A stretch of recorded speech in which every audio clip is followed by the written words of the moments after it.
नमस्कार मित्रांनो, तुमचं स्वागत आहे नालासोपारा वॉटर पार्कमध्ये. दरवर्षीप्रमाणे यावर्षी आमच्याकडे पावसामध्ये वॉटर पार्क झालेलं आहे फ्रीमचं.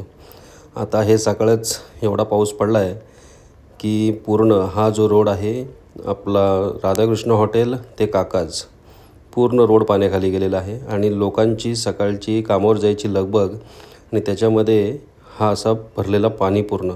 त्याच्यामध्ये गटाराची झाकणे निघालेली असतात, ते पण त्याच्यावरून जाणं खूप रिस्क असते. आता हा जो रोड आहे हा नालासोपारा स्टेशन ब्रिजच्या खालपासून ते पूर्ण नालासोपारा ब्रिज जिथे संपतो तिथपर्यंत फुल झालेला आहे. दरवर्षी हीच परिस्थिती असते आणि ह्यातून मार्ग काढत लोकांना सकाळी आपला जीव मुठीत घेऊन कामावर जावं लागतं. आता तिथून तुम्ही पुढे आलात तर हा रोड आहे ब्रिजच्या इकडून जो आचोऱ्याला जातो तो रोड. इथे सुद्धा ट्रॅफिक जाम झालं आहे कारण का पाणी फुल भरलं आहे. म्हणजे तुम्ही स्टेशनपासून निघालात तर पूर्ण ब्रिज संपतो तिथपर्यंत सगळं फुल आहे. यावर नक्की कमेंट करा.